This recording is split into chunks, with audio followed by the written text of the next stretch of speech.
होने जा रहा है और उनके साथ आवास और शहरी विकास से और उनकी तमाम व्यस्तताओं के बीच उन्होंने सौगात आज के दिन भारत सरकार के 4 वर्ष पूरे होने के बाद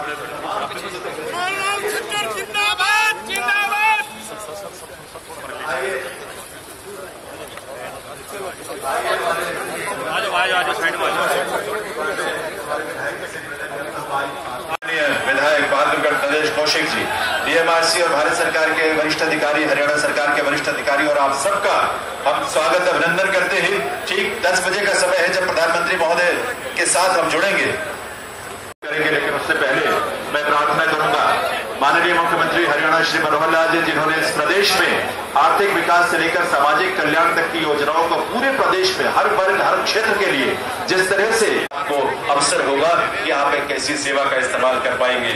डीएमआरसी जिसने 2002 में शुरुआत की थी दिल्ली में अपनी सेवाओं की और उसके बाद से जो लगातार विस्तार हुआ है इन सेवाओं हो रहा है यहाँ बहादुरगढ़ से मुंडका के बीच में, जिसमें कुल 7 मेट्रो स्टेशन हैं और मेट्रो स्टेशन भी इतने सुविधाजनक।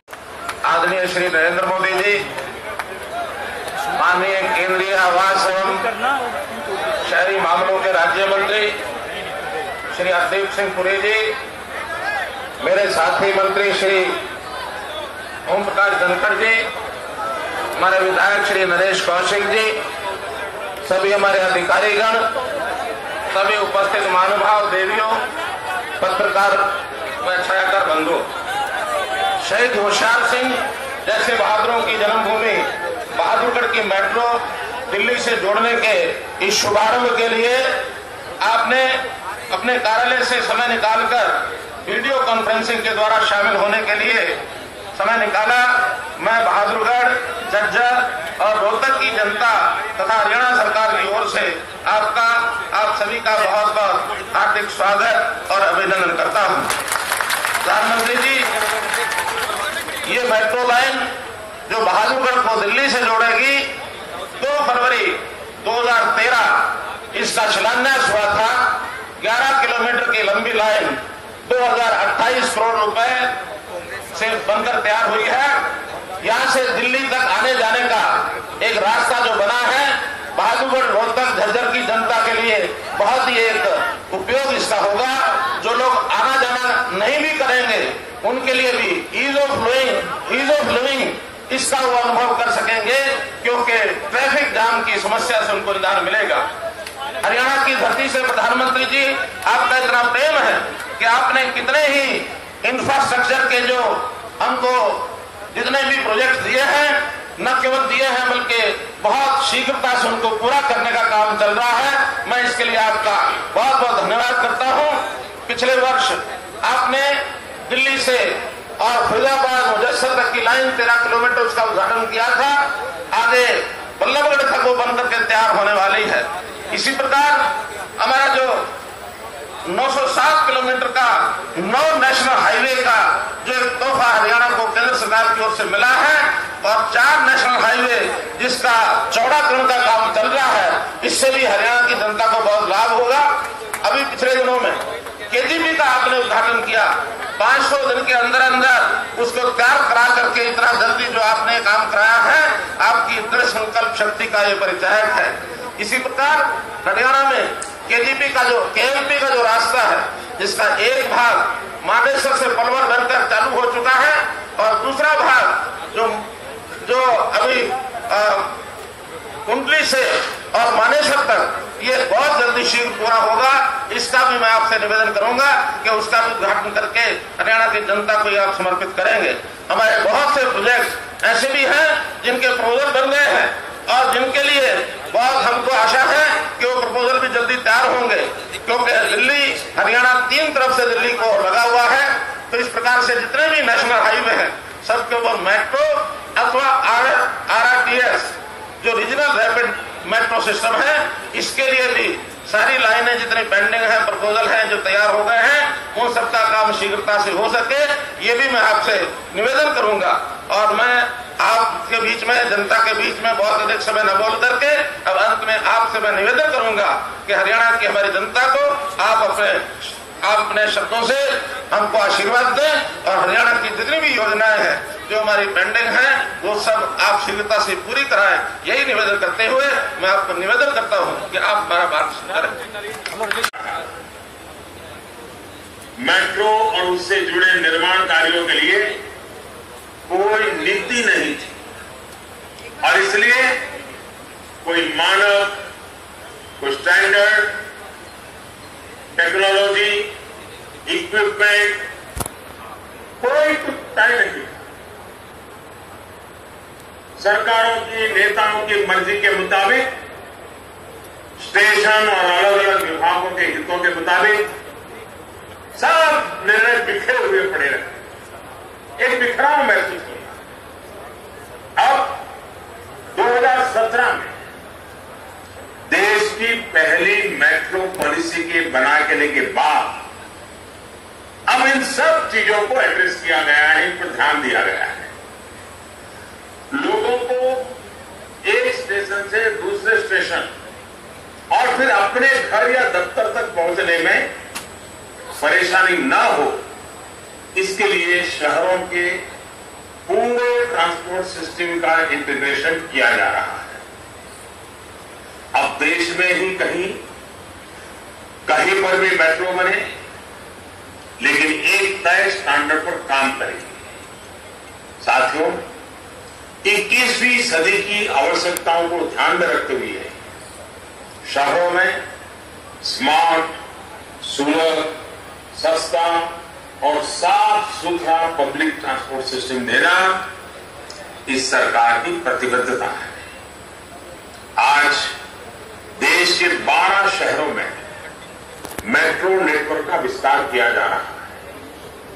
देश के दूसरे शहरों को भी मेट्रो से जोड़ने के लिए राज्य सरकारों को प्रेरित किया जा रहा है। इसके साथ ही मेट्रो के डिब्बे भी देश में तैयार करने का काम किया जा रहा है। गुजरात के बड़ौदा में, तमिलनाडु के चेन्नई में आधुनिक प्लांट बनाए गए। मेट्रो प्रोजेक्ट्स में मेक इन इंडिया को बढ़ावा देने के लिए सरकार ने प्रोक्योरमेंट की पॉलिसी को बदला है और लगभग 75% भारत में बना सामान लगाना अनिवार्य कर दिया गया है। साथियों, मेट्रो की व्यवस्था हमारे अंतर्राष्ट्रीय संबंधों और सहयोग का भी एक बेहतरीन उदाहरण है। पहले कई देशों ने मेट्रो के लिए हमारी मदद की।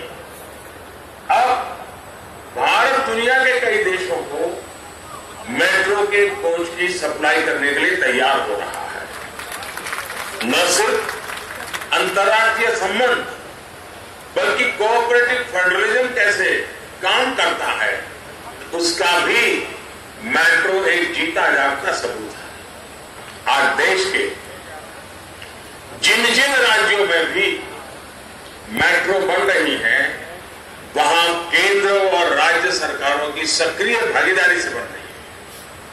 साथियों, दिल्ली एनसीआर की ही बात करें तो आज जितना मेट्रो नेटवर्क विकसित हुआ है उसने हर रोज लगभग 6 लाख गाड़ियों की जरूरत को खत्म किया है। मेट्रो ने लोगों का समय बचाया है, पैसा बचाया है और प्रदूषण भी कम करने का काम किया है। मुझे बताया है पेरिफेरल एक्सप्रेस वे दिल्ली से होकर गुजरने वाली छोटी बड़ी गाड़ियों की संख्या को 25 से 30% तक कम किया है। इससे ट्रैफिक पर तो प्रभाव पड़ा ही है, प्रदूषण की एक बड़ी वजह भी कम हुई है। भाइयों बहनों, न्यू इंडिया के लिए न्यू और स्मार्ट इंफ्रास्ट्रक्चर इस सरकार का कमिटमेंट है। बीते 4 वर्षों में रोड, रेलवे, एयरवे, वाटरवे और बिजली से जुड़े इंफ्रास्ट्रक्चर पर सबसे अधिक निवेश किया गया है। करगिल से लेकर के कन्याकुमारी तक, कच्छ से लेकर के कामाख्या तक कनेक्टिविटी पर बल दिया जा रहा है। सबसे लंबी सुरंगें हो या फिर सबसे बड़े पुल, एक के बाद एक सारे प्रोजेक्ट समय सीमा में पूरे किए जा रहे हैं। भारतमाला प्रोजेक्ट के तहत देश में 35,000 किलोमीटर लंबे आधुनिक हाईवे का जाल बिछाने का काम शुरू किया गया है। आने वाले समय में एक तरफ जहां 100 से ज्यादा वाटरवेज देश के ट्रांसपोर्ट सिस्टम में बड़ा बदलाव लाएंगे, वहीं छोटे छोटे शहरों में विकसित होते एयरपोर्ट लोगों का हौसला आसमान तक पहुंचाने का काम करेंगे। ये आधुनिक इंफ्रास्ट्रक्चर हमारे शहरों को 21वीं सदी में आर्थिक विकास का केंद्र बिंदु बनाने में मदद करेंगे। देश के अलग अलग इलाकों में जितना ज्यादा इंफ्रास्ट्रक्चर मजबूत होगा, संपर्क सुगम होगा, जितना ज्यादा ट्रांसपोर्ट के अलग अलग माध्यम एक दूसरे को सपोर्ट करेंगे, उतना ही लोगों का जीवन आसान बनेगा, व्यापार के नए अवसर खुलेंगे, रोजगार के नए अवसर उपलब्ध होंगे।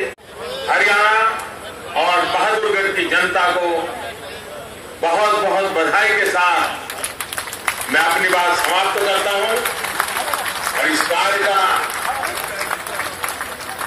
सबसे अधिक लाभ हमारे नागरिक उठाएं, निजी व्हीकल से जितना जल्द हो सके मुक्ति पाएं।